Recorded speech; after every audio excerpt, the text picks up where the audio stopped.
Now, there's currently a high demand for foster carers in the Solent region. The National Fostering Agency are running events to raise awareness about who can be a carer and what support they'll get. Our reporter Shan Robins went to Fratton Community Centre to find out more. Nationally in the UK, there's around 8,500 children that need a foster home, and locally, more people are needed to come forward as foster carers. A lot of parents are struggling to meet the needs of their children, and the risks are such that the local authorities are having to make a number of referrals to us. So we're actively looking to recruit more carers to meet that demand. A lot of the reason for that is that a lot of carers who come on board go from short-term fostering into long-term fostering, so therefore you've lost that placement.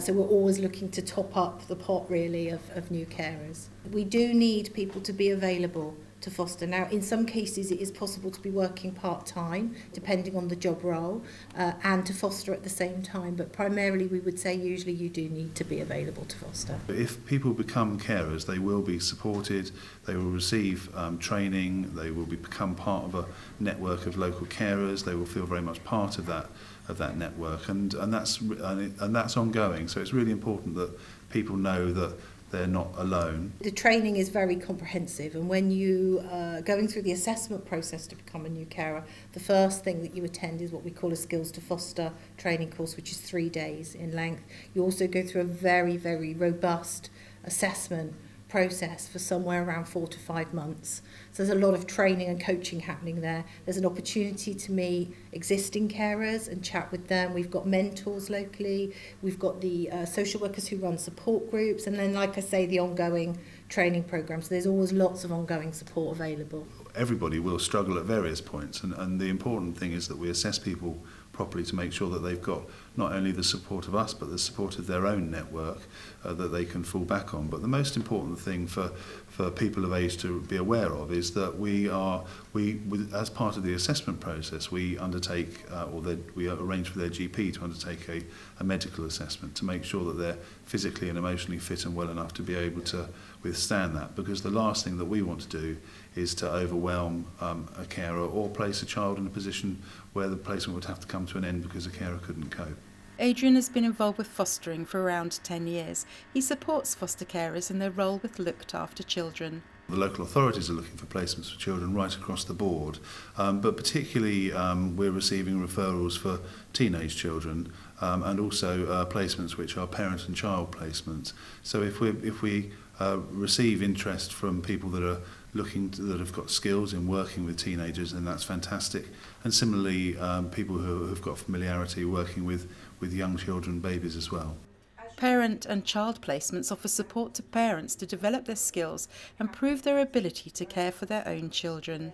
When a child is coming into care through the local authority, and the local authority makes a decision to place that child with their parent, but within a fostering environment, so that the carers are looking after the child, but they're supporting the parent to maintain their own care of the child, and that would typically be an assessment period that the local authority would be wanting to use up to, say, 12 weeks to determine whether or not that parent has the skills to go on and manage the child's needs on their own. And what the local authority are looking for is for a creative range of ways to help people look after their own children.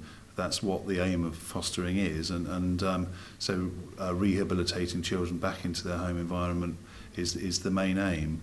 Some children will remain looked after on a long-term basis or a permanent basis as looked after children, but the majority of children do go home to their parents. So if the local authority can support parents to develop their skills and to prove their skills and their ability to look after their children through a parent and child placement, then that's one fantastic way of doing it. What's important really is the moving on for these children, and in a lot of cases it's about getting them back to their families. So more often than not they will potentially move on, but as I say, the support is there. The National Fostering Agency are looking to recruit a wide range of carers. Most people can be foster carers. I think there's a lot of myths around people who feel that they can't foster. So you can foster, for example, if you're single, you can foster if you're a bit older. So, you know, if you're in your 60s, even your early 70s in some cases, there's only a lower age limit, which is 25. If you're in, for example, a gay relationship, that's absolutely fine as well. But most people can foster. I think there's a lot of people that think they can't. I think we're probably looking for people who have cared for children, who have had experience of caring for children. That could be as parents, as is most often the case, but isn't necessarily. And I think that if we're working with people who have been teachers or social workers or have had some kind of professional or youth work involvement with children, so people that know how to work with children, what to expect from children. We are desperately in need of foster carers in the Hampshire area, so please give us a call anytime. It'll probably be me you speak to actually on the end of the phone as the carer recruitment officer, and I can talk you through any questions that you might have. This is Shan Robins for That's Solent.